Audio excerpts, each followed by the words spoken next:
Daqui a pouco vou estar trazendo para vocês também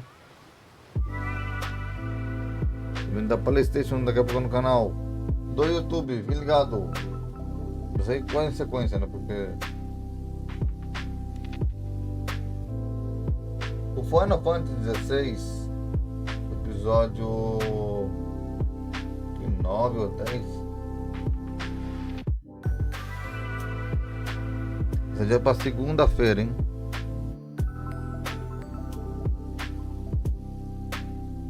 Porque nós temos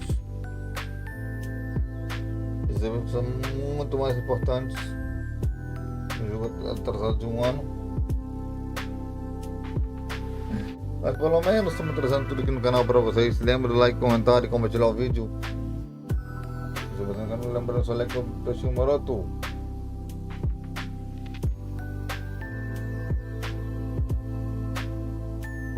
Seremos todos legendados para vocês aqui no canal.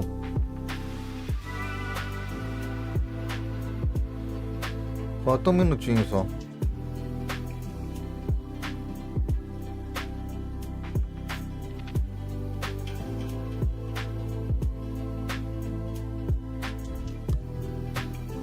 Só eu.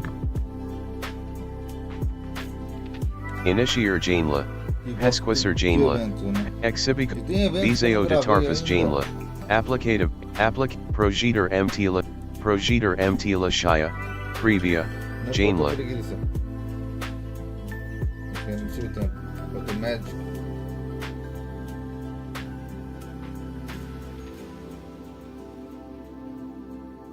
Eu vou estar soltando os outros eventos que faltam. São 7 eventos que eu tenho que gravar ainda.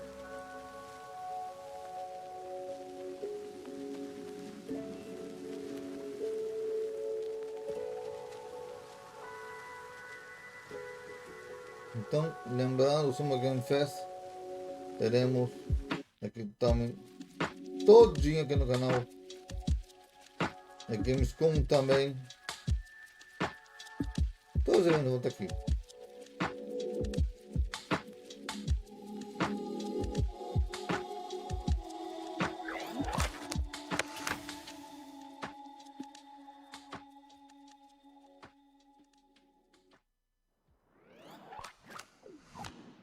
Hello everyone and welcome to Fromtier Unlocked. It's the May edition, which means we have done 5 of these shows already, all of them jam-packed with content. So thanks everyone for sticking around. We've got a jam-packed show again today. And hello to everyone in chat.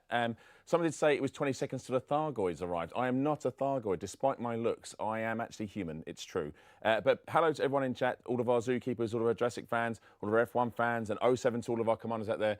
Hello, hello, hello. Welcome and thank you for joining with us again for another month of news.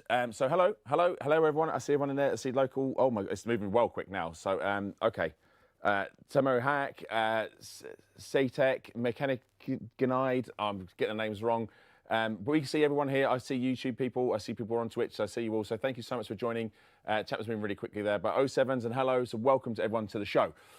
So before I get into what's going to be on the show today, there are some, as always, some rudimentary housekeepings, but they're all good housekeeping stuff actually, because if you watch this show for 20 minutes or more, especially if you're an Elite Dangerous fan, you will be eligible for some drops. And the drops that we have for today are for the Imperial Courier and the Dolphin, and it's the Meteor Blue, which should be on your screen now. Now, for full context, I can't see if it's on your screen, but I'm assuming on your screen, and then you can see the Meteor Blue screenshots. So there you go. That's what you can earn simply by watching for 20 minutes. Now remember, you must claim these, otherwise you won't get them in the game. So just watch for 20 minutes.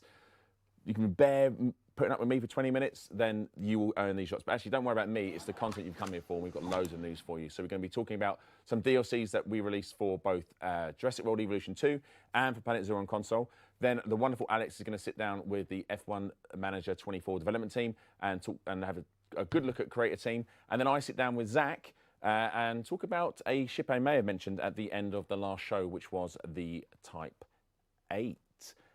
So stick around because there's loads of stuff to talk about. But before we do any of that, in a break from the norm, well, it's not really a break from the norm, but we also have a competition. So if you're watching I don't know if you can see this on screen, but we have a plethora of gifts. Plethora, I love that word. So we have the ever standard, ever staple Planet Zoo water bottle. We've got a lunchbox. We've got this wonderful mechanical keyboard for F1 Manager fans. There we go. There's only a couple of these left. We have the Zoo press kit, which actually has one of those, I don't know what they are called now, these massive cups in it with a straw. I can't unpack this, because if I try and unpack it, chat, it will just fall on the floor. It'll be broken. You won't want a broken reusable cup thing. But it's in there. There's also a blanket. It's lovely. We've got an Elite Dangerous beanie, Elite Dangerous pin. We've got Planet Zoo pin. We've got Planet Coaster pin. We've got a headset to give away, and we've got a vinyl to give away. And all of this can be yours. It's very, very simple. So we're going to run this competition ahead of our two main sort of news segment pieces. So we get it done, and we have a winner sort of early doors for you. And all you need to do, literally all you need to do to win all of this stuff, is in the chat, it's !Meg, M-E-G, !Meg. Obviously, it is case sensitive. It's all one word, so pop it in there. So obviously, I'm going to read some of the T's and C's. This is a Fromtier Twitch channel only competition. Geographical restrictions will apply. Check the terms and conditions. For full details, go to frontier.co.uk/legal. And this information is also posted in the chat. So if you're a winner, please look out for a DM from us on Twitch so we can get your details. It will be officially us. You'll know it's us because we're wonderful and great. So there we go. Good luck to everyone.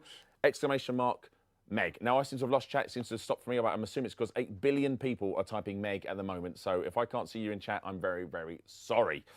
Right. So we've only got an hour with me. It feels like a Christmas story, doesn't it? You only have an hour with me, chat. But for our first segment, we're going to talk about some of the DLCs. So first up, we're going to talk about the DLC that launched for Jurassic World Evolution 2, and that is the Park Managers Collection Pack, which came out, I think it was May 16th, I think. And it's the one with the Meg. It was the one that was wonderfully teased by the awesome Harry, I think, in the last show. As I know the Meg's been a feature favourite for, or a wanted animal creature, dinosaur, for a long time. So all your inner Jason Stathams, it's there for you. So have a look at the trailer and enjoy.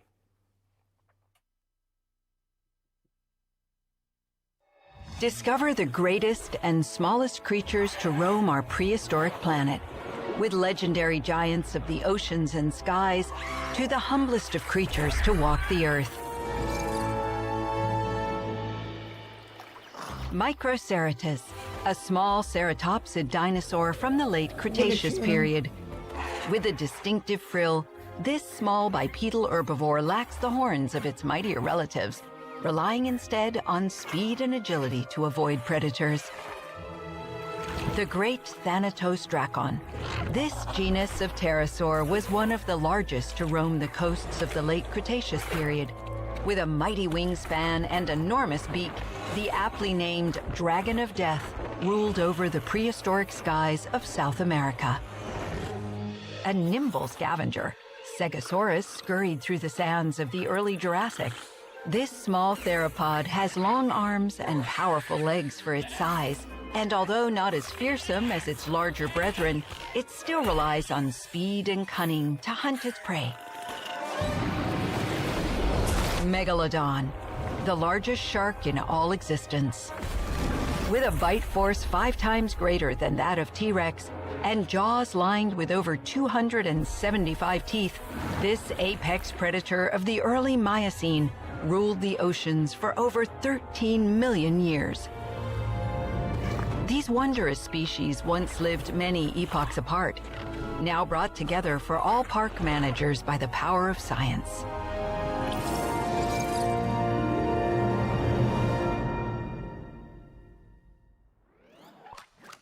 There we go. So that's a wonderful trailer. I was enjoying, actually, chat. I was enjoying all the comments. So I enjoyed the.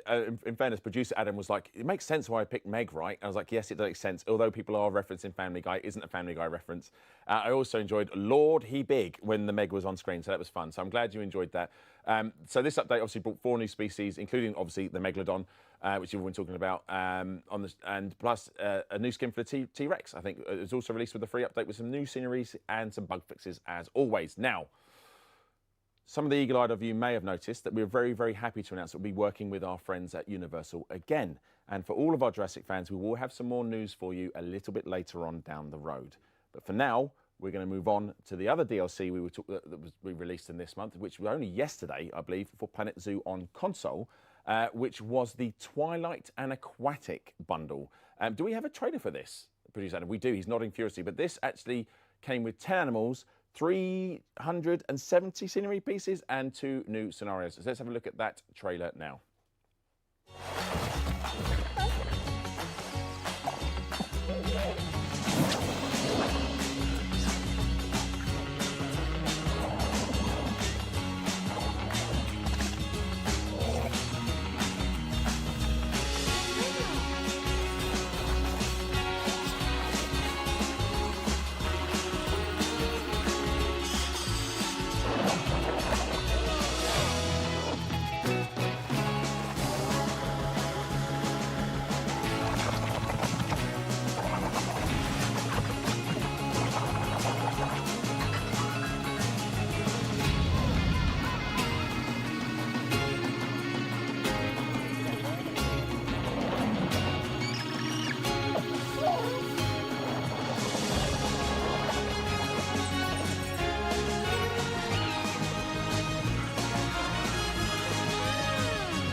There we go. So that is the wonderful Twilight and Aquatic Pack bundle that released yesterday.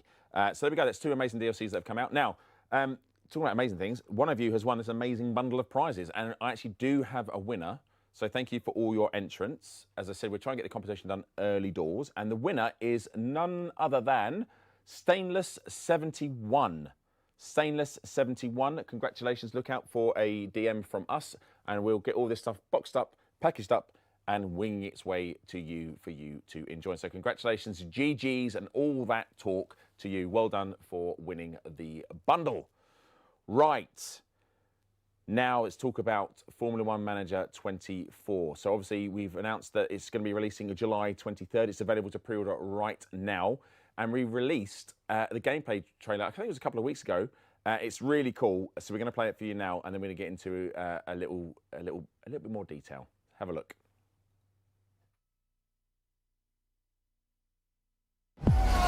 Welcome to F1 Manager 2024. A new Formula One season is underway, and this year's game is the most feature-rich experience to date. For the first time in the series, line up on the grid as a new 11th team with Create a Team mode. Choose from a range of origins or fold your own path and tailor your starting finances, facilities, performance and staff. Hire the seasoned veterans of F1, invest in the stars of the future, or choose from newly generated drivers and staff. Name your team, pick your brand colors, and build your team's identity using the in-depth logo editor. Customize the look of your car, race suits, and helmet via the livery editor. Negotiate lucrative sponsor deals in the updated sponsorship system and build their brands into your liveries. Create your own journey and challenge the grid to take your place in the pantheon of F1 greats. The dramatic world of F1 comes to life on and off the track with the brand new mentality system. Managing the personalities and needs of your staff and drivers now makes all the difference in your pursuit of points. Favoring a driver can create unwanted friction. Poor performance may leave your staff demotivated. Deliver results on and off the track to satisfy your team's demands to ensure their heads stay in the game. Your management style is the key to success. The new Affiliate Drivers feature enables you to build a legacy by fostering talents from F2 and F3 to add to your own affiliate pool. Access the stars of the future and ensure their success is your success. The F1 paddock is a fierce landscape. Failure to keep your stars happy will present rivals with opportunities to poach your talent this year, disrupting your team's trajectory towards the top. Keep the board on side by delivering results to continue your ascent, or have your leadership called into question and be forced to take a step down the pecking order. In Formula One, even the best laid strategies can end at the first turn. The introduction of mechanical failures this year delivers dynamic races with ever-evolving challenges and opportunities. Pushing cars to the edge lap after lap will exact a toll. Can you mitigate these issues as they arise to stay on track? Ensure that you are in a position to capitalize on your rivals' issues and claim unexpected results. Circuit visuals have also been upgraded for F1 Manager 2024. marbling, and enhanced use of real-world data mean that tracks look and behave more realistically than ever, no matter the weather or time of day. Utilize a brand new strategic perspective with Helicam, giving you a bird's eye view when drivers execute your commands. F1 Manager 2024 is the most feature-rich experience to date and promises to test your management credentials both on and off the track when the game releases on the 23rd of July 2024. Red Bull.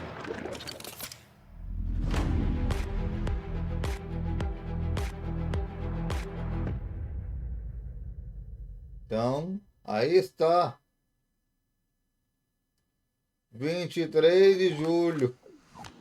There we go. And I think the trailer looks incredible. So, now we've seen the trailer, I think we should have a bit of a deep dive. So the wonderful Alex from our PR team dipped in and had an interview with some of our developers because I was off sick last week. I wasn't very, very well. So thank you so much for Alex for stepping in last week. I think he's done a great job. So let's have a look at that interview right now. Hello, Frontier Unlocked, and thank you very much for the intro, Arthur. My name is Alex. I'm one of the PR managers here at Frontier, and it is my honour and also a terrifying privilege to give you a first look at the wonderful new creator team tools in F1 Manager 2024. So, luckily, I might be a novice, but I'm helped out by some wonderful experienced members of our team. So, can we just kind of give a little quick intro who you are, what you do at Frontier? So I'm Matt, I'm the art director for the project. I'm Alex, I'm an associate engineering manager on programming team. And I'm Carlos, I'm a senior data designer. Fantastic. So without further ado, let's get started with the brand new creator team mode coming to F1 Manager 2024. I guess first of all, while I start setting this up, why have we added creator team to the game this year? Who wants to take that? Well, I mean, one of the big things I think that both we as fans and the community want is to be able to sort of, you know, build your dream team. It's really fun to play the official teams, but it's something that everyone dreams about is obviously building their own F1 team, and this is the feature that delivers it. Yeah, I mean, I think, you know, speak for everyone that's an F1 fan out there, when we've all been growing up as kids watching the sport, and you get really into like the idea of like creating your own team, creating your own livery and things like that. So starting off then, so we obviously would change the team name there to Frontier Unlocked Racing, very official. But we also have these origins at the bottom here. So we're gonna continue with the Your Story one. But I'm just gonna sort of click through the different team origins here so that the you know, audience back home get to have a look at all of these. But team origins, what are they? Why are they sort of benefit to the player? So if I can take that one, I think that's we thought that was a cool starting point for players that just want to engage with the story straight away without spending a lot of time on creating their own and trying to go through all the presets, all the selections they have to make. So we did take some inspiration, not going to lie, from real life events in F1, things that we've seen in the past happen, some of the trends when there is a new team coming in, what they look like, what kind of resources they have. So, for example, we have their automotive legacy, so that's one where this is a team that's well established. They've been in motorsports before, so they get a default kind of set start. So they have, you can see at the bottom, they have 3 pips for each of those 4 different presets or different steps in the setup phase. Then you have others like the technical breakthrough, which takes inspiration. If you think about Braun GP in 2009, that's basically what happened. So they had a really good car. They had not very good,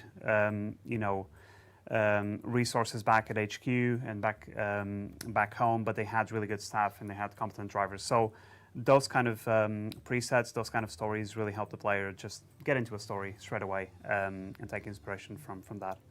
Fantastic. So when we're picking these team origins, obviously some of these sections of the creator team section are going to be closed off. They're locked because this is a preset team origin. It's a particular challenge that the player might want to take on if you're a fan there. And like you say, if the automotive legacy one that Carlos has just been talking about there sounds of interest to you, then some of these elements will be set up for you already.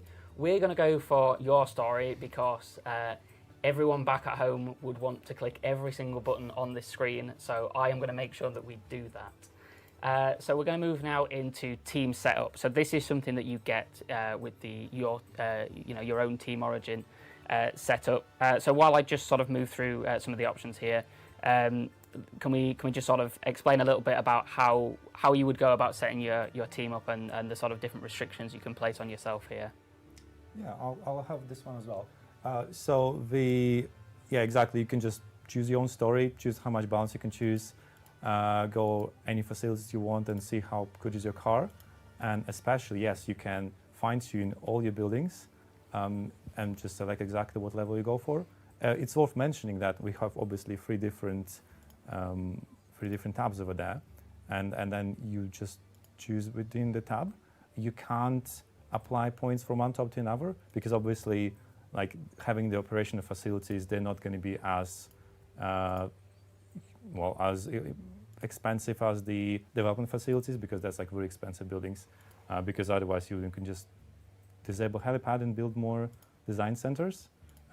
So yeah, this one you can just go within. I'm putting all my points in the memorabilia room. I would go for helipad. That's my personal choice. Yeah. we're going to be fully set up, ready for the trophies that we are 100% going to win. Yeah. With me at the helm here. Very confident. Love it.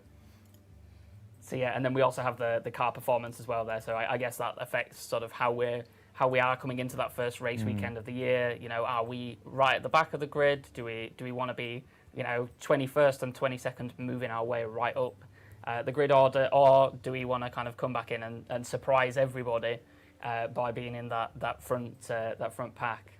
Yeah, so this provides you effectively an extra layer of difficulty options as well.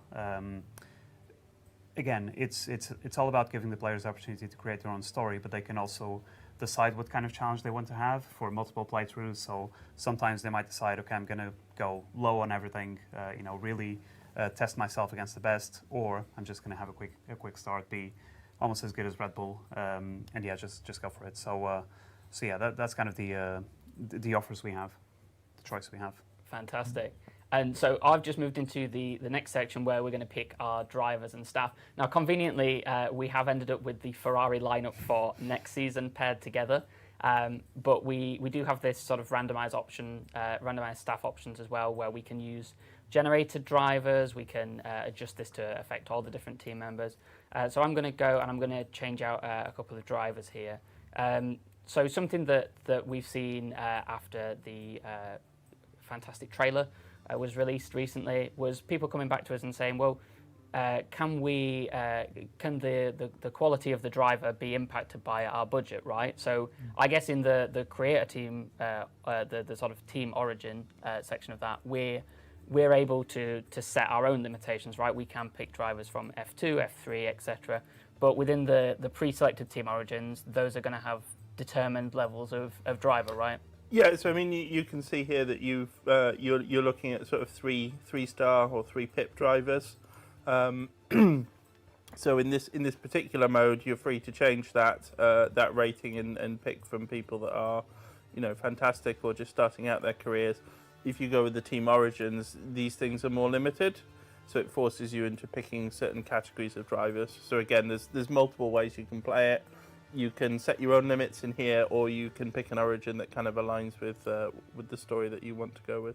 Fantastic. I think we're going to go for Liam Lawson. We showed him off in the last Frontier Unlocked, but I think Lawson and Leclerc, the two L's for Unlocked. And then we also have obviously all the different staff as well there that we're able to jump in and edit ourselves. And then we move on to powertrain selection. So I guess with mechanical failures coming in this year, this has a much greater kind of implication for the player, right? Last year it was a decision on power and durability, but and the efficiency. So the durability really kind of plays into that a lot more this year. Yeah. So that's true. Of course, like now when you have a chance of your engine failing, like you might want to consider going for more durable engine. Which ones are currently more durable? Is it going to be the Mercedes one? Yeah. Yeah. Historically, it's been. 100% durability, or 100 durability at least. I mean, obviously. Yes, those are not percentages; those are just ratings. Yes, absolutely. And something to flag here as well, before we get too far into this, is that this is taken from a development build, as it says at the top of the screen. So a bunch of these assets and ratings may change before you pick up the game in July. So, right, now we need to get onto the real kind of exciting thing, because I know we've built our team throughout this sort of section. We've put all the foundations in. This is me as like a 5-year-old F1 fan sat like drawing liveries on outlines. I am going to try and recreate a kind of Frontier Unlocked brand. It's going to probably go horribly wrong, but luckily the team are kind of going to talk you over the top of what we're doing here. And hopefully I make something that looks vaguely good when it goes on track. If it's really good, we'll add it to the game, so no pressure. There's a commitment there, chat, so I hope you all hold the team to that. So we've got, we can adjust the sort of colours here. So these are like the colours that are going to appear like across the game, right? So across the kind of like timing towers and things like that. Yeah, so like everything, we've tried to give the player as much customization as possible. So the team colours are kind of like the top level colours. So they affect things like your HQ buildings, your staff shirts, your garages, your pit walls, your gantries, and all those sorts of like really high level team things. And then obviously you've got the slightly sort of more focused stuff in both the drivers and the cars. So you can go crazy and make something that's wild and outlandish and everything's very sort of unconnected, or you can go for something in the theme, everything using the same colours and make it very coherent and branded. It's up to you again. So here we are, our sort of, I guess, our blank canvas to start from. So just talk us through presets. What are these options? Obviously, I can very quickly change the look of my car here. So with the presets, what we've done is try to give players again like an interesting base they can start with. So again, maybe not everyone that plays the game is wanting to sit here and spend some time designing their car, and they just want to pick something that looks good. So we've built some presets already for you, so you can pick from those. You can edit the presets as well, so you might just find that they're a good place to start, give you some ideas. Yeah, absolutely. But because I'm a design professional, obviously I'm going to start, and from the base, I'm going to do everything that I can here. So we've got a mix here of the more kind of your traditional kind of racing style, loads of stripes and block colours. But also I'm seeing some kind of like camo inspired ones here. There's one with a tiger on the side, which is incredible. Yeah, there's also the kind of wheel patterns as well. So you know, how much sort of creativity is there for players really to play around? And do you guys have, while I'm doing this and you know hopefully getting some tips from you guys, what are your kind of favorite liveries that you've created in the game so far? Yeah, so like obviously we try to give as much as possible options for player to change, and you can see here you already played with different finish, so you can go for different finish, and that will obviously reflect light differently, look differently in different conditions. There's also, if you scroll there, you can get into the carbon fiber effect, which is really fun, really cool, if you ask me. Oh, fantastic. Again, you can't change the color on that one, but it looks very cool. And probably the biggest one, the most coolest effect you see is the gradient. Because that one gives you like so much more power at changing the colors. Yes, exactly. You can change how the gradient looks in the car. You can change if it's horizontal, vertical. I think there is also the radial one as well. Again, basically you have more than 3 colors. You have like 6 colors basically in the game. And yeah, you can apply, and in the bottom you can see your recent created colors. So for example, you have your purple, so you can apply your Frontier Unlocked purple in your car. Oh, lovely. I like this pattern lock, by the way. Yeah, it's. I think I started off with a bold choice of colours, and now I'm thinking, oh, this looks slightly more gaudy than I was probably going for. But you know, no one can tell me that this isn't going to stand out on the grid, which is good. So let's just. Oh, I quite like that actually. We can drop them on the end there, and we've got the sort of different finishes there as well, which again I really like.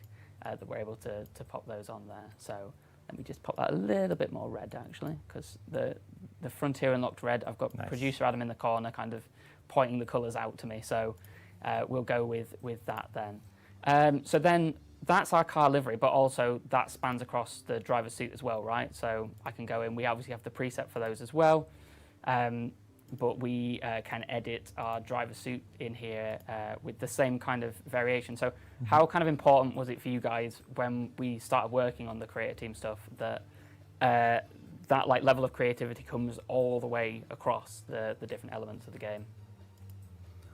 I mean, when we sat down, we planned it out. I think it was super important that we made sure it was as open and flexible and as accessible as possible. So we want to make sure that if you've got a very specific idea of what you want, you can jump right in and make it. If you're not a hugely creative person but you have an idea, you can still go in and express yourself. So it's we like to call these sorts of things nested complexity. But what it actually means is basically we want people with a range of abilities and interests to jump right in.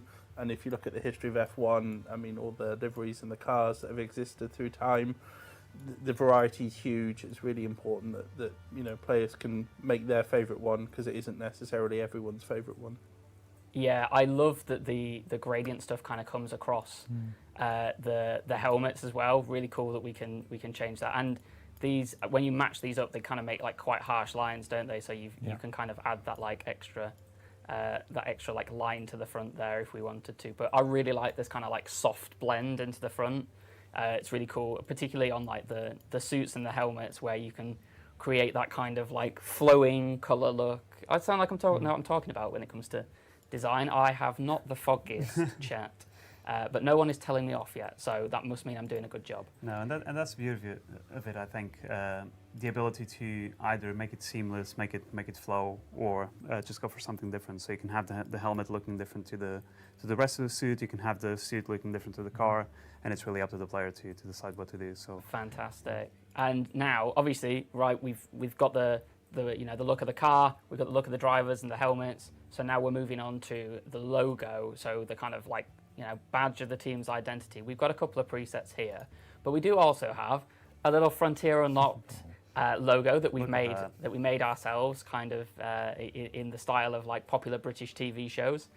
Here's one we made earlier, but we can go in, we can edit all of these layers. So if I wanted to, like change the color of these, for example, again we have the little sort of color checks there that we can use.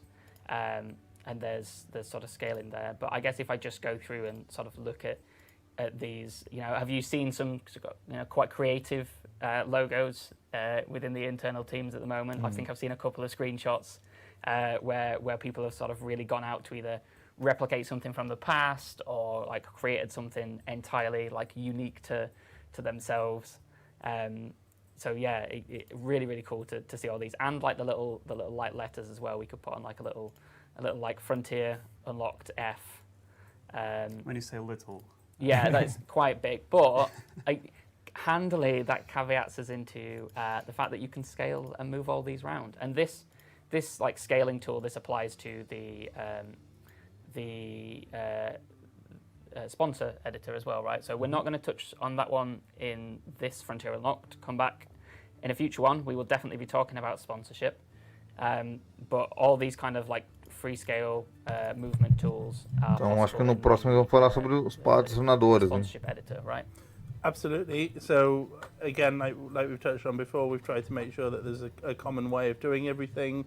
So these sort of manipulators, as we like to call them, are common across multiple areas of the game where you have to move things around in 2D or 3D space. The color sort of systems are the same. This is hopefully familiar to anyone that's sort of worked with layer-based editors before, so you can kind of stack these things up and move them around and make ever more complex and interesting shapes. Oh yes, because there is the I can see the in the bottom corner there, we can move the layers up and down. So if you are wanting to create really kind of unique, bespoke logos, and you are much more creative than I am, then you are able to do that as well. So that is our team logo that's done, that's on the floor there. We've got our beautiful car which I'll be Modo honest, I think when criador I started de equipe. designing it in my head, it might have looked slightly different to this, but hey, you know what? We're going to roll with it. So our final little bits to tweak here, we have the guidance and the career difficulty.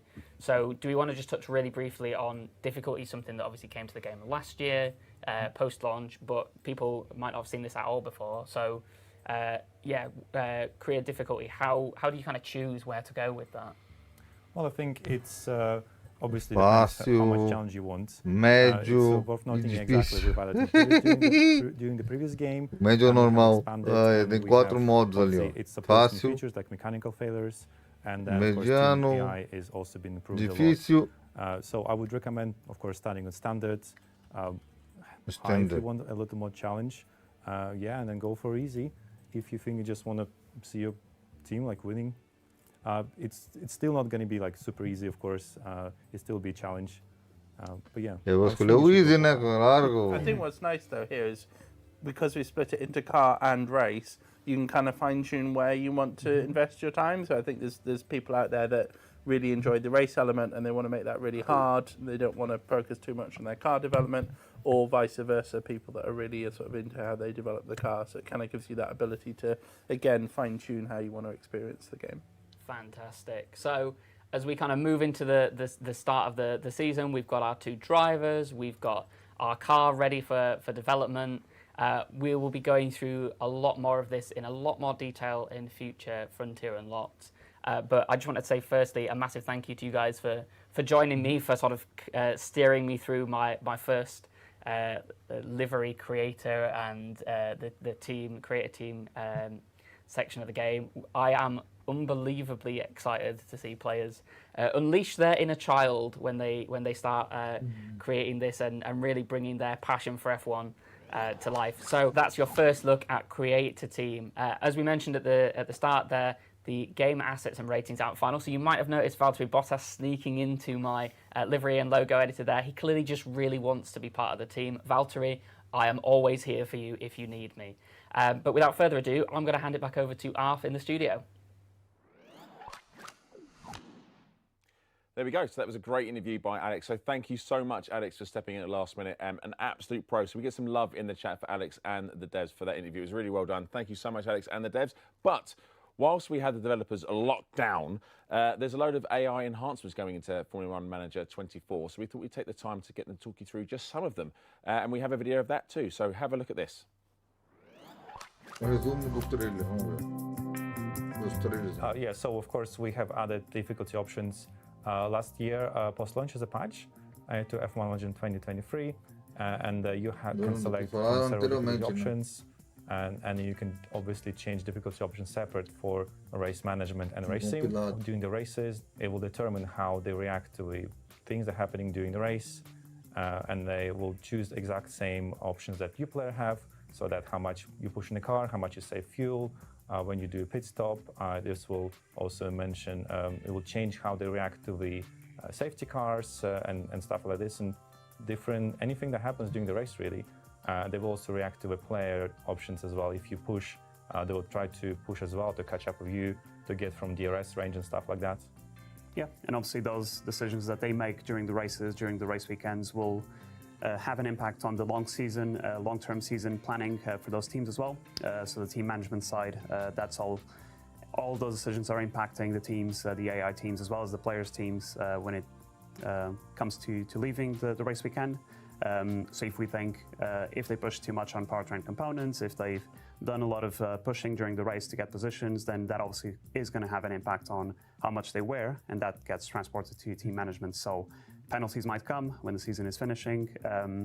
Obviously, the AI, in terms of team management, there's been a lot of work done on it. So decisions like which drivers to hire, how much teams invest in facilities, and so on, is controlled by difficulty level as well. So the easier the player chooses to play, then the more leeway they'll have to surpass other teams that perhaps don't invest as much and don't make those decisions as good and as effective as the player. Yeah, so in terms of driver poaching, the player can absolutely counteroffer. So The offers and the dilemmas will come through emails. The player will receive one as soon as there is an offer for one of their drivers. That kickstarts the flow of the poaching process, so there will be a back and forth. The driver might be more inclined or less inclined to accept that offer from the rival team. There's also an impact from mentality on this. So if you're managing your driver really well and they're happy where they are, then they're less likely to accept that offer. But if they're not, then obviously the player can try and still renegotiate the contract they have with the current driver and sign them for a few more years and keep everyone happy. So in terms of poaching and what we're introducing for F1 Manager 24, the offers will come mid-season. So the player will receive offers for drivers as they come during the season. As we've seen with Hamilton and Ferrari for 25, that is something we're going to represent in game. So the offer will come at some point in the season. The player can then have the option to renegotiate if they want to and try and re-sign that driver and make them happy. But there will be a lot of considerations around when those offers happen, how aggressive the other teams, the rival teams, will be with their offers. So again, difficulty options have a big impact on that. So other teams might be more aggressive in terms of trying to poach the best drivers or the most promising drivers as well. This happens for both the players' team and other rival teams as well, other AI teams. So if we say the player is Mercedes, Alpine are trying to poach one of the drivers, that means that Alpine will potentially be trying to sign one of the Ferrari drivers and just have a full pool of drivers to select from. So this will be constant during the season. The AI teams will then try to sign drivers for the following seasons as well. And yeah, it's going to be very dynamic. Yeah, so I've been working quite hard on the car behavior for F1 Manager 2024. We have lots of improvements just to make it look more realistic and closer to the reality. We have made improvements for car smoothness around the track, how it goes around the corners, and also how it's recovering from the incidents. So it will try to recover as fast as possible, of course, if it didn't crash or anything like this. And then you should lose less time when going back into the track. And another thing we added is what we call the squeeze-out behavior. So you'll see way more battling into the corner side by side. And if your car and driver is aggressive, or maybe you tell them to be aggressive, they will squeeze out the other car out of a corner, and then you'll see that sometimes you'll be forced out of the track, or maybe you'll force someone else into the track. Yeah, so Team Affiliates, really excited about this new edition for F1 Manager 24. Obviously in 23 we had reserve drivers as well. This year we expand that system to include a lot of other drivers across a lot of different ages, a lot of different categories as well. So the way this works, the driver will be assigned to an affiliate in affiliate position in F1 Manager 2024. So the player will be able to sign affiliate drivers to one of those positions. There's 10 slots currently in game planned for each team. So if a player starts with a custom team, as in we've seen from Create a Team, then they'll have those 3 slots to fill if they so wish. Obviously, finances will be key for this as well, because obviously each of those new affiliate drivers cost money to maintain. But what that gives you back as a player is an opportunity to develop a young driver, to work with them, train them to get them where you want them to be when it comes to then take one of the main race seats for the following season. So really exciting new feature. This is also going to add a lot of new faces and names to the game, which is obviously something we try and do. We always try to work on authenticity and represent real life as much as possible, and this was a really good way for us to provide that authenticity, so players can now fulfill their fantasy of creating, an all-British team of Aston Martin with Hamilton and maybe even Abby Pulling, let's say, from the Alpine Academy, sign those drivers, have a full British team with staff as well, and that just gives the players a lot of tools to play with. So yeah, really exciting new feature we're adding for F1 Manager 2024.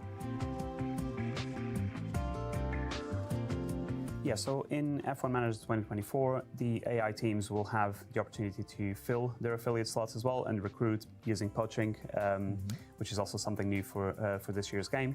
So The AI teams will have an option to go, there's a few variables going into it, but the two main ones are obviously ability and potential. So if they're really high rated, the team in cause has a lot of money, a lot of resources to put behind their affiliate slots, then they might go for one of the most promising drivers or staff members as well, because this applies for drivers and staff in 24. The other variable is obviously the potential of that driver, so things like age, how good they are already in ability and overall rating, but also, you know, some considerations around mentality, how promising they are, where they are as well. If they're racing in feeder series, for example, they get a little bonus in terms of their development. So all those considerations are part of the AI system, which should be very smart in making those decisions depending on difficulty options as well. And so, yeah, this will apply to the player, but this will obviously also apply for the AI teams. Yes, so with the affiliate driver system that we're implementing for F1 Manager 2024, the players' teams will be able to elect one of those drivers to run in FP1, take one of the main driver seats, and boost the development, which is really interesting dynamic in the game. The AI teams will also use those drivers in FP1 at varied points in the season. This will happen quite frequently, and yeah, the AI teams will also get the benefits from those drivers racing in FP1, getting that experience, those laps under their belt, which is a really interesting dynamic. Yeah, so Mechanical Failures is a brand new feature in F1 Manager 2024. And you can develop mechanical failures during the race, and so can your rivals. And you can take advantage of that. So you'll start noticing when sometimes the AI cars suddenly will start conserving more, and they don't push as much, and this is your chance to overtake them. And then, of course, they can do the same to you as well. But yeah, you can develop variety of different mechanical failures on your powertrain, like being your ERS, your gearbox, or your engine. And yeah, I hope you really like this new feature. So there's a variety of factors that can impact the mechanical failures in F1 Manager 2024. There's several, so some of them is temperature, wear, and also running over the curbs. And then you can see how much risk you have. And it's all about risk-reward, really. You can see how much risk you have for mechanical failures to develop. And of course, you can keep pushing and then run into the chance of developing mechanical failures, or you can try to conserve and then just to finish the race without any mechanical failures happening. But of course, you won't be able to overtake as much. And towards the end of the race as well, you'll notice that you have a chance of your powertrain to completely fail, or maybe you can try to push and just to get to the end of a race. And if that failure is terminal, then that might give players a bit of a flashback. If there's any Hamilton fans, 2016 Malaysia, that's exactly what can happen now in the game. Obviously for the players' teams and the AI teams as well. So again, risk-reward, it can happen to you, can happen to others, and it really should create dynamic championship standings as well. So in this brand new feature in F1 Manager 2024, in mechanical failures, you can have different severities of the mechanical failures happen during the race. And of course, you start with being minor and then progressing into a major. So for example, you can have a minor failure on the ERS, which will hamper how much energy you can harvest and deploy. Or maybe it will cause your ERS to reboot, which means you can't use your ERS for a short amount of time during the race. The mechanical failures can de-escalate after the race or can escalate during the race. So if you keep pushing, you just run into a greater chance of really having a terminal fault in your engine and retiring from the race. So this mechanic adds, of course, much more choices to your play style during the race sim. And if you have a mechanical failure on your engine, do you decide to keep pushing? Do you decide to keep using this part or buying a new one? And of course, you always run into the chance of having a terminal mechanical failure on your engine, and this will affect your other engine parts as well, and you'll be forced to retire and maybe replace more parts.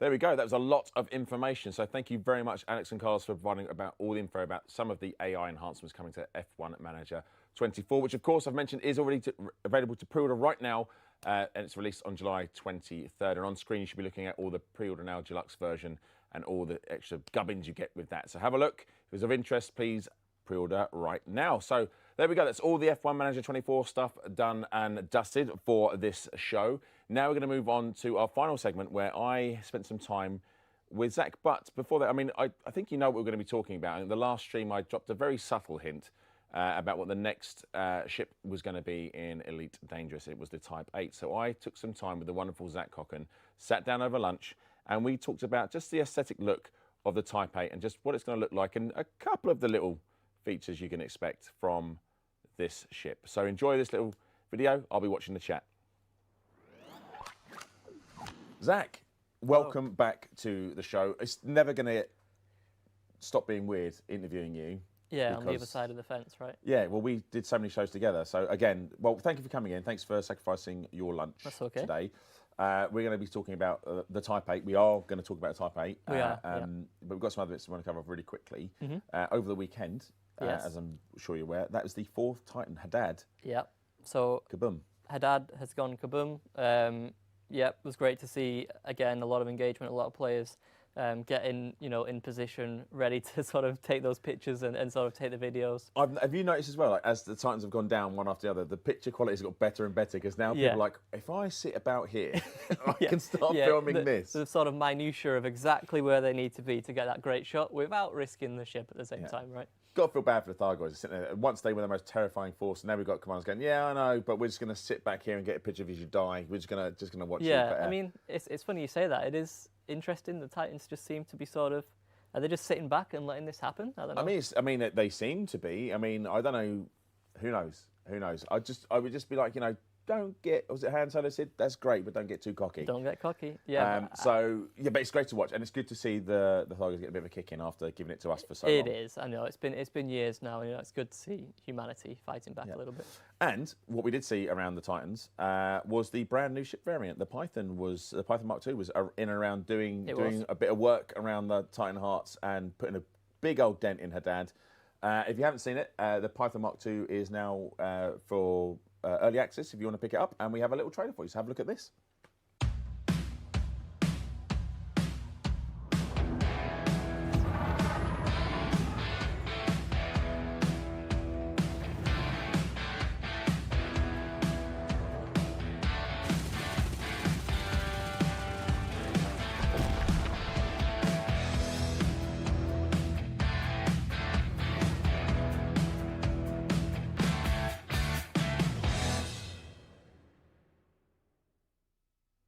There we go, and that is the Python Mark II. So very, very popular amongst our players. I know it's popular amongst me, and I've done the whole meme thing where Chieftain Mark II. I can't help but say the Mark II does look better than a Chieftain. It's a tough one, right? I mean, I still have my loyalties to the Crate Phantom, but I think the Python Mark II is probably up there for sure. Yeah, I mean, we're talking about the Python Mark II, and we're talking about new ship variants. And I've got you on here to talk about the ship that I accidentally kind of mentioned at the end. Ruin the marketing plans, as always. That's what I do, mate. At the end of the last show, we talked about the Type 8. Now, look, we're saying variants, right? And I'm going to get in trouble for saying this, but it's a new ship. I don't care, right? It's a new ship. I mean, the Python Mark II kind of look different. It's lovely. Don't get me wrong, it's a wonderful ship. But this is something different. It's a new ship. And we're going to start showing you now. Just to be clear, chat, we're going to be talking about the design aesthetics of the Type 8. We're not going to go into too many details about. There are some bits you're going to share, but we're not going to do the full capacity and capability of the ship. That will be to probably the next show. But this show, we want to talk through maybe some of the hard work that goes into actually designing the variants and these ships that are going into the game, because a lot of work does go into it. I think you're going to see some of that now. And Zach, you spent some time with Chris Gregory, didn't you? Yeah. I mean, Chris and the art team, as always, done a stellar job of putting together something that really fits within the world of Elite Dangerous whilst having its own unique take. Thanks again, Chris and the design team for sort of spending time to sit down with me and talk about the process of not only this ship, but how do they just work in general. It's really interesting to sort of hear about that kind of stuff. So I think before we show the first image, and again, all of this is whip. chat. Yes. Work in progress, not final, etc., etc. Yada yada yada. You know what we're saying. However, so before you show the first shot, should we talk a little bit about this? Should we do the unique bits now, or should we do it at the end? Let's talk. We can talk a little bit about how they came about choosing the Type 8, right? Okay. As with any new ship within the game, the first thing the design team do is say, okay, let's have a look at the sort of holes within the space we've got of ships within the game, right? And what sort of hole can we plug? And for the Python, that was combat. We felt like we needed a new sort of PvP ship to challenge the Mamba. Whereas now, we've decided we need a new trade ship. And it has some functionality that makes it fit a certain... So I thought they just did it because they missed a number out. I thought it was Type 7, that too. Type 9, Type 10, and we've missed a Type 8. Right. Holy Grail. Like 1, 2, 4, 3, sire, 3. I thought it was that, but obviously not. No, there's a reason for it, right? Yeah, and obviously we made the Python as a combat ship. We know a lot of players are into combat. However, Elite Dangerous is very much a sort of Blaze your own trail, right? Yeah, blaze your own trail. So there's a lot of players that don't engage with combat at all, and we want to make sure that we're listening to you guys as well and providing content for you. And that is where the Type 8 is going to come in as a really good trade ship. So we'll talk about some of the key features. 2 things we're going to talk about. We'll talk about after. But I think we should show them the first. Sure. So this is the first. So this is called a grey box image of the ship. So you ready for this, chat? This is the first look at the Type 8 transporter. Hooray! Wee, wee. Now we've got more images to show you, chat. But this, I think, just initial glance, it's radically different, right? I've never seen anything like this in Elite. When I first heard about the Type 8, I was planning, I expected it to look like the Type 7. As we sort of saw, like you said, the Python Mark II is similar-ish to the Python, a variant. Whereas You can tell it's from the same family, right? Exactly. Yeah. And with this, I think you can tell it, especially later on, you can see that it is like a Lakon design, but it's so unique and different within the world of Elite. I think something that the design and the art team said was, it's cool. It's nice to have a really cool combat ship that you're flying around with, but our trade players want to look cool at the same time, Absolutely. And, absolutely. I mean, when I saw this, and we're going to move on to the next one in a minute, I got strong vibes just from the grey boxing, right? So this is, and again, we'll talk about this later on when I talk about how clever I think the art team are, because it's like clay, right? And you get the initial shape and then they go on, which we're going to show you in a minute. I saw this silhouette and I was like, I have never seen a ship like this in Elite Dangerous, and immediately I think it's like the positioning of, excuse me, I'm going to cough here, excuse me, chat, the positioning of the underhung cockpit and how you're going to see stuff, and then just the engine housing, how it looks. I was like, wow, this looks absolutely incredible. Yeah, I mean, I think, as you mentioned, the cockpit is in a really unique place. I'll talk a little bit more about that in a second, but I think another thing to mention about, aside from this being one of the coolest looking ships in the game, I think it's going to be really exciting for trade commanders for 2 real reasons. So it being a V2 ship, it has the sort of enhanced SEO capabilities. So that's going to make a world of difference if you're... Speed trading. Exactly. Speed trading within systems, you're going to be all over the place. But also, I think potentially the most exciting news for sort of trade commanders is that this is going to be a medium ship. So medium pad. Medium pad, which means that you've got a lot of freedom in terms of like choosing your trade route, deciding where you want to go. But yeah, it's medium, but it still will have a significant cargo capacity. So, I mean, when you talk about how it changes, I mean, the SEO has already made fundamental changes to Elite Dangerous players as it stands. I think for this with trade, and trade in particular, because it's all about how many credits you can make, right, and how quick you can do it, and like most efficient runs. So I think that coupled with the fact you're going to have a high-capacity cargo ship that fits on a medium pad, that has SEO, I think there's going to be a lot of meta going on, like working out routes, chains, what to trade, where to trade, what runs are going to be the best runs to do. I think it's going to be, it's a really cool design meets functionality with the ship. It fits that space, right? The dev team said that they wanted to, acknowledge that there was a gap there, and they've got plugged a ship it in. to plug in. All right, so I think we've got some more stuff to show you right now. So I think if we have a little scroll down to the next picture, that will help us greatly.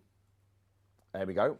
Yes. So this here is the first kind of, what do we call this? Is a render shot, right? This is a render shot of the Type 8. Yeah.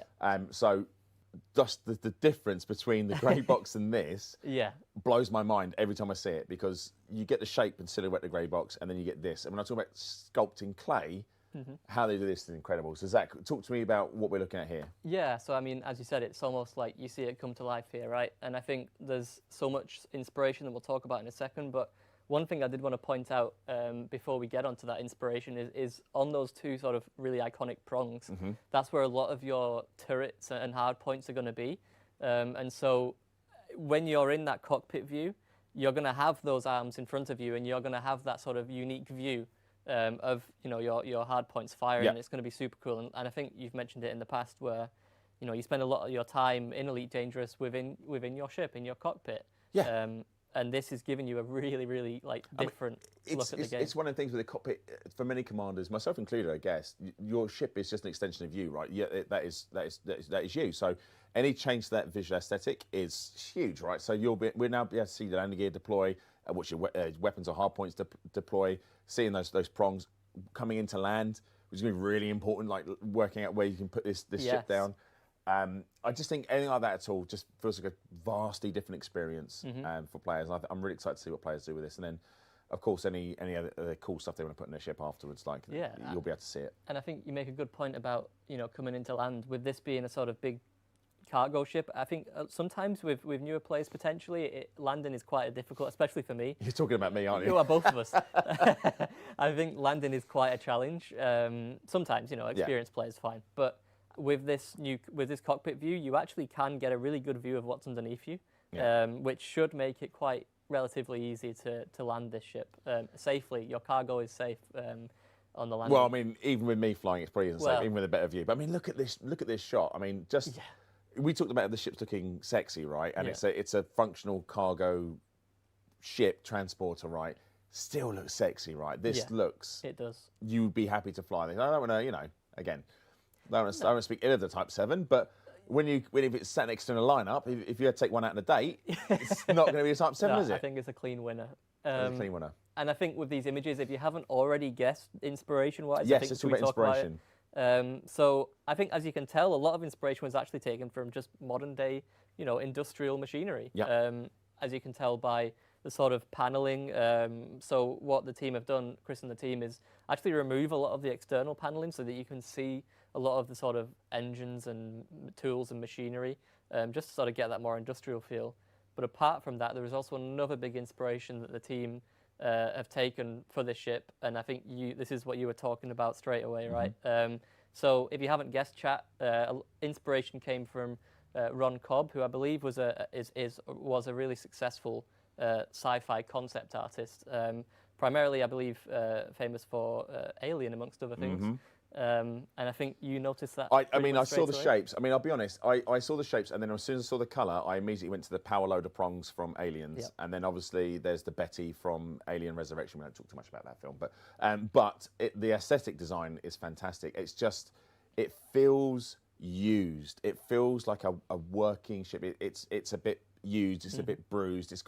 It feels like it's run a million light years already, and that's what I love about this ship. It's what I like about all Lakon ships, actually, is they speak to me on an aesthetic level. I've said this before, I don't like the super sleek designs. I don't like the Mamba. I don't like the Courier. Not because I think the ships are terrible, I just don't like the design. I don't feel lived in.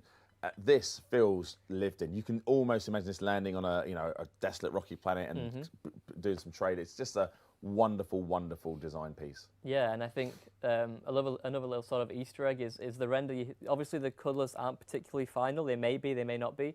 But the yellow we've gone for here is another nod to the Nostromo, which apparently was initially Ron Cobb had the idea that it would be yellow. Oh, really? I never knew that. I'm a big fan of it. That's a bit of trivia I did not know. Yes, fact checkers if we're wrong, but I imagine that's pretty right. I mean, I think I saw the picture of the Betty was also yellow, so I'd imagine you're probably absolutely bang on there. Yeah, so there we go. But it's a wonderful, wonderful looking ship, and also you've got something we like to talk about, which is greebling. Greebling, yes, it's a great word, and I'm sure a lot of sort of sci-fi fans might be aware of what greebling is, but if you're not, think about maybe the Death Star from the sort of original Star Wars film, and how the sort of close-ups of the Death Star had all that sort of detailing on the model.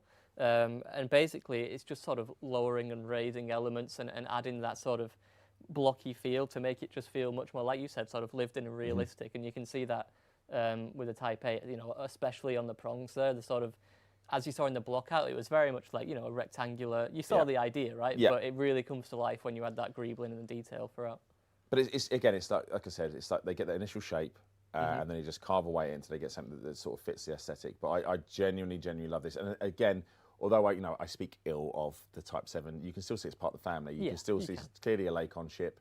Still fits quite nicely in that gap. We have now fulfilled the Type 8. It now makes sense. It's not a mystery. So there we go. That is a first look, I guess, at the Type 8. Just to recap, next show, we will hopefully be able to show you this in action. We're both moving around a little bit. Like very much, I think we did this with the Pythons, weren't similar, we? Probably hopefully try and get you a cockpit shot to get an idea of what the cockpit will look like as it's moving around. But is SEO enabled? Will fit on a medium pad. Will have a great capacity. So it's going to really change the game in terms of trading. And it looks super cool. And it will look super cool. Like you can wear your trucking cap. You can. You can look pretty cool putting up to your whatever space station or fleet carrier you're going to medium, any medium on a medium pad. And you can make some serious credits. Zach, thank you so much for coming on and chat to us. Thank you as well to Chris and all the art team and everyone working on Elite Dangerous for keep giving us all this information and let us badger you for all this stuff because I know your time is precious. I mentioned next show we might come back and talk about I'll show the Type 8 in action, but we might have some other bits to talk about. Potentially. So will you come back, potentially share another lunchtime with me? I know you love spending lunchtime with me. I love spending lunchtime with you, mate, anytime. But yeah, let's do that. I hope you've enjoyed that first look at the Type 8. I think we can all agree it's a fantastic looking ship. Generally, trade ships don't necessarily do it for me, but again, Chris and the team, I'm conflicted. Conflicted. New ship every time. It's going to be great. All right, Zach, thank you very much. I'm going to throw back to me, I guess, back to me in this studio tomorrow, because this is pre-recorded. Weird. Please, chat, excuse my big grin on my face. I'm sorry, I was just enjoying all of the chat. I was really confident about how people would respond to the look of the Type. I think we can all agree it's a fantastic looking ship, and Chris Gregg and the whole team have done such an incredible job with that. It's, I saw a wonderful quote. It's boxy, but it's good. I know the film reference that's from, but it's such a wonderful ship. We will have more details on the Type 8 in the next show. Like I said before, we'll hope to get some video footage of that moving around and some cockpit views for you.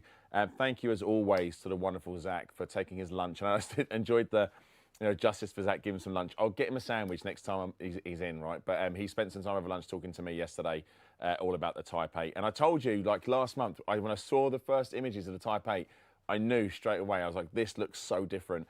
So really excited to share more details on that and more details about some other things for Elite Dangerous coming up. No mic drop this month. I'll be told if I do, but you should probably tune in next month.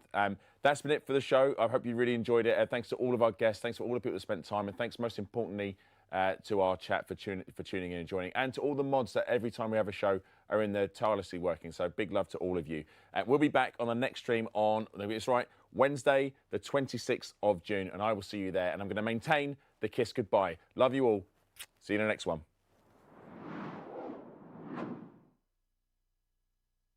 Galera, foi o evento da Fromtier.